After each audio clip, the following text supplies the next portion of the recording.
Alors bonjour à tous, aujourd'hui nous continuons notre lecture de la Bible à la lumière de la tradition de l'Église et nous en sommes rendus au chapitre 28 du livre des psaumes. Comme toujours, nous remercions les éditions Anne Siguier devenues Mediapol d'avoir mis à notre disposition ces textes qui nous permettent de faire ces vidéos et nous nous remettons entre les mains du Seigneur. Notre Père, qui es aux cieux, que ton nom soit sanctifié, que ton règne vienne, que ta volonté soit faite sur la terre comme au ciel. Donne-nous aujourd'hui notre part de ce jour. Pardonne-nous nos offenses, comme nous pardonnons aussi à ceux qui nous ont offensés, et ne nous laisse pas entrer en tentation, mais délivre-nous du mal. Également, nous nous remettons entre les mains de notre Mère bienveillante, la Vierge Marie. Je vous salue Marie, pleine de grâce, le Seigneur est avec vous. Vous êtes bénie entre toutes les femmes, et Jésus, le fruit de vos entrailles, est béni. Sainte Marie, Mère de Dieu, priez pour nous pauvres pécheurs, maintenant et à l'heure de notre mort. Amen. Également, nous faisons toujours cette demande spécifique à l'Esprit Saint, qu'il corrige en nous les erreurs éventuelles qui peuvent provenir de notre état de pécheur, et qui nous permettent de mieux comprendre les Écritures afin d'aimer Dieu davantage et d'aimer notre prochain davantage à cause de Dieu. Alors, sans plus attendre, je commence d'abord par un petit commentaire de Don Calmet, qui commence son commentaire à lui, puisque c'est un commentateur, par une remarque utile. Nous suivons la tradition des Hébreux qui nous est marquée par Origène, par Eusèbe et par Saint Jérôme, à savoir que les psaumes qui n'ont pas de titre particulier se doivent rapporter aux psaumes qui précèdent. Ce psaume et les deux précédents ont entre eux un rapport sensible. Les pères rapportent généralement le psaume 28 à notre Seigneur Jésus-Christ dans sa Passion. Donc effectivement, ce psaume n'a pas de titre particulier. Et si je prends un commentaire de Saint Jérôme, il indique ici que c'est la voix du médiateur qui parle au psaume, au premier verset. Je lis « De David, Seigneur, je clame vers toi, mon Dieu, ne reste pas silencieux loin de moi.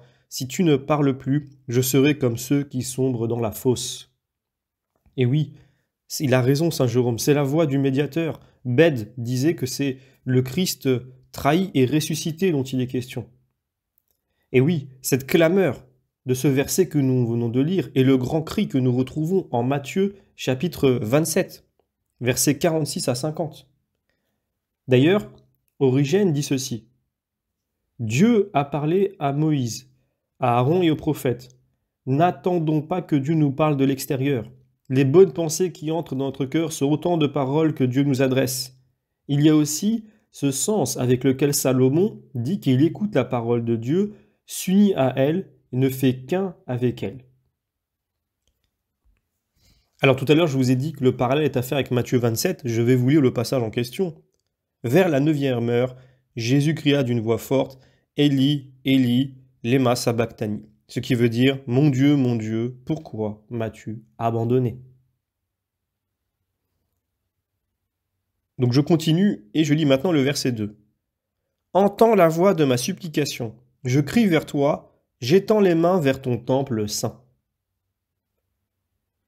Alors, nous lisons dans 2 Corinthiens chapitre 5, « Dieu était dans le Christ, se réconciliant le monde. » Donc, le Christ est le temple vers lequel nous élevons notre âme.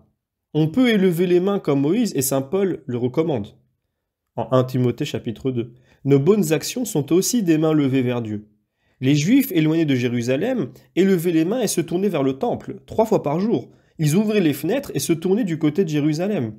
Le sanctuaire n'existait plus, mais le lieu restait vénérable. Saint Cyril d'Alexandrie disait « Étendre les mains est classique chez les chrétiens, qui forment ainsi le vénérable signe de la croix. Ils professent par là qu'ils sont voués au Christ et fiers de sa croix, qu'ils prennent part à sa passion et portent chacun leur croix pour le suivre, comme il l'a dit. » Alors évidemment, nous avons des textes parallèles.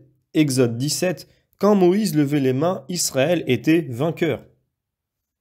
1 Roi chapitre 8, s'ils te prient, tournez vers la terre que tu as donnée à leur père, vers la ville que tu as choisie. Toi, ô ciel, écoute.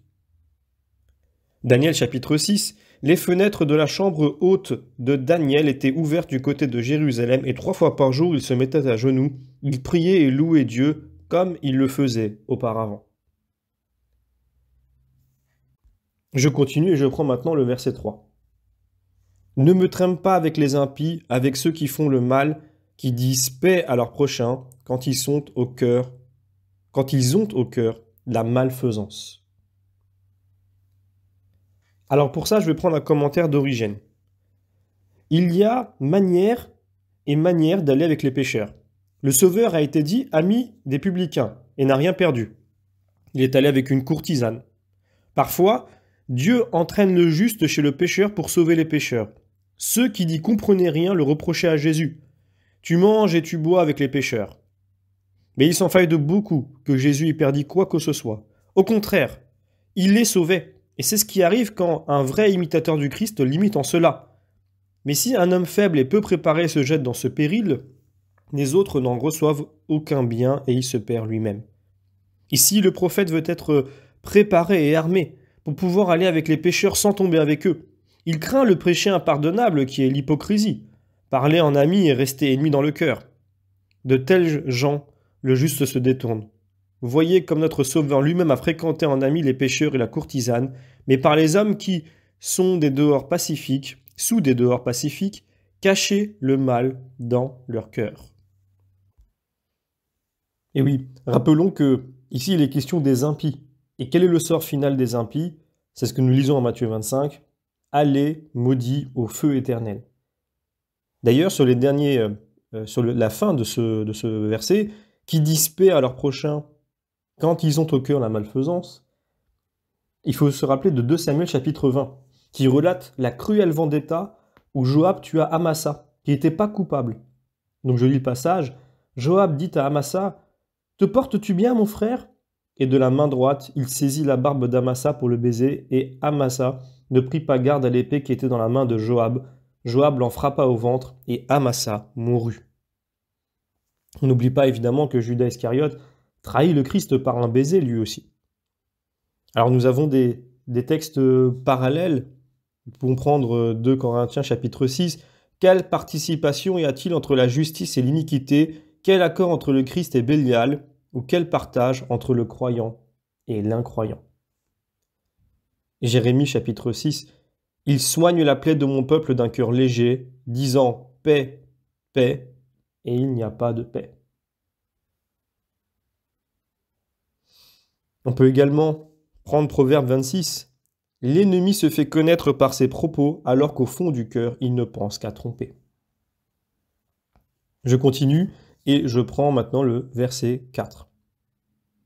Traite-les suivant leurs actes, suivant la malice de leur intervention, suivant les œuvres de leurs mains, qu'ils reçoivent leur juste salaire. Alors ici, c'est assez simple puisque l'interprétation des pères est comme d'habitude. Le prophète demande pour les impies la correction afin qu'ils cessent de pécher. On peut prendre Jérémie 29, que Yahvé te fasse comme à Sidi Yahu et à Ab, que le roi de Babylone a fait brûler au feu, parce qu'ils ont fait une abomination en Israël, parce qu'ils ont prononcé en mon nom des paroles de mensonge. Je continue, je prends maintenant le verset 5. Puisqu'ils n'ont pas eu l'intelligence des œuvres du Seigneur, ni compris l'ouvrage de ses mains, il les détruira, jamais ne les bâtira. Ils n'ont pas eu l'intelligence. Il y a des textes parallèles qui sont clairs. Ne sois pas un cheval, un mulet, sans intelligence du morse ni du frein. Romains chapitre 1, ils n'ont pas compris les œuvres du Seigneur. Ou encore mieux, Sagesse chapitre 6, et maintenant, ô roi, ayez l'intelligence, apprenez, vous qui gouvernez la terre. Votre pouvoir vient du Seigneur, c'est lui qui fera l'examen de vos œuvres et sondera vos intentions. De l'humble, on peut avoir pitié, mais les puissants seront puissamment tourmentés, car une rude enquête menace les puissants. D'ailleurs, Bossuet commentait ces versets devant le roi de France et la cour. Je prends toujours le verset 5, où il est indiqué « Il les détruira, jamais ne les bâtira ». Alors, ici, on peut lire un passage très intéressant de 1 Corinthiens chapitre 3, donc de saint Paul. « J'ai posé le fondement, un autre bâtit par-dessus, à chacun de voir comment il bâtit, car personne n'a le droit de poser un autre fondement que celui qui a été posé et qui est Jésus-Christ. Si donc quelqu'un bâtit sur ce fondement avec de l'or, de l'argent, des pierres précieuses, du bois, du foin, du chaume, l'œuvre de chacun sera manifestée. Le feu en fera la preuve. Si l'œuvre de quelqu'un demeure, il recevra un salaire. Si l'œuvre de quelqu'un est consumée, il en subira la perte. Lui-même sera sauvé comme à travers le feu. » Je continue et je lis maintenant le verset 6. « Béni soit le Seigneur, il a écouté la voix de ma prière. » Et oui, action de grâce. Yahvé a entendu la clameur du verset 1. Et donc, on peut tout à fait faire le rapprochement, que l'on avait déjà commencé avec Hébreux chapitre 5, car l'épître dit, elle aussi, que le grand cri du Seigneur crucifié a été exaucé. On peut prendre des textes parallèles, Tobie chapitre 8. « Tu es béni, ô Dieu, de toute bénédiction pure, tu es béni de m'avoir consolé. » Ou Hébreux chapitre 5, là que nous venons de citer, « Lui qui fut exaucé à cause de sa piété. » Je continue, je prends maintenant le verset 7. « Le Seigneur est ma force, mon bouclier, en lui mon cœur espère, il m'a secouru, mon cœur exulte, et pour confesser Dieu, je chante. » Et ensuite, il y a le chant.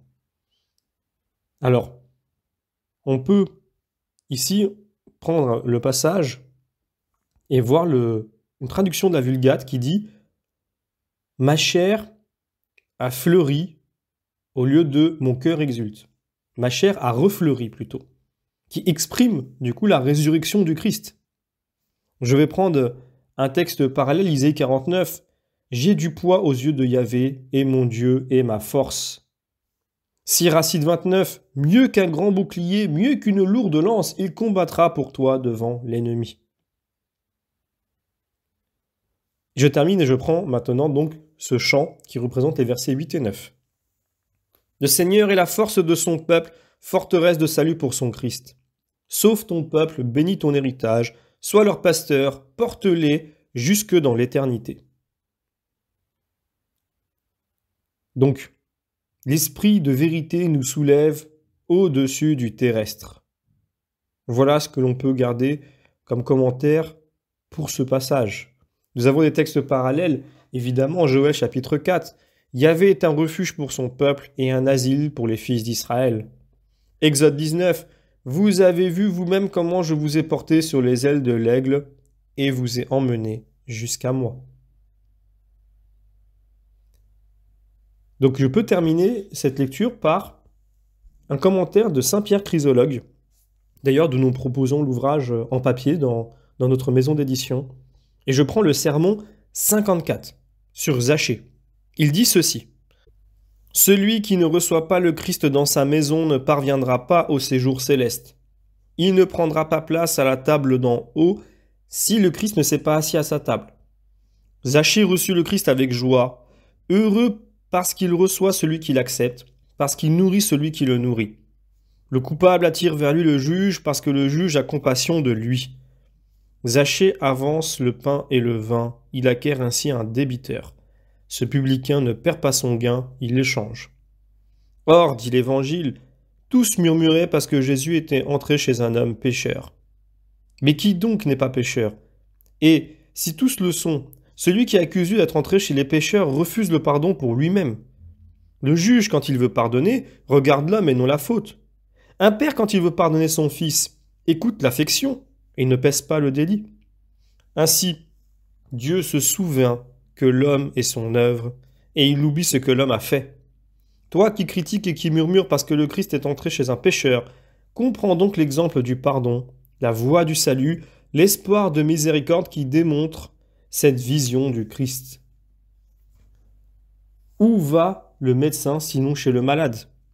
Le Sauveur lui-même a dit « Les bien portants n'ont pas besoin de médecin, mais les malades. » Pour qui le bon pasteur se met-il en peine, sinon pour la brebis perdue?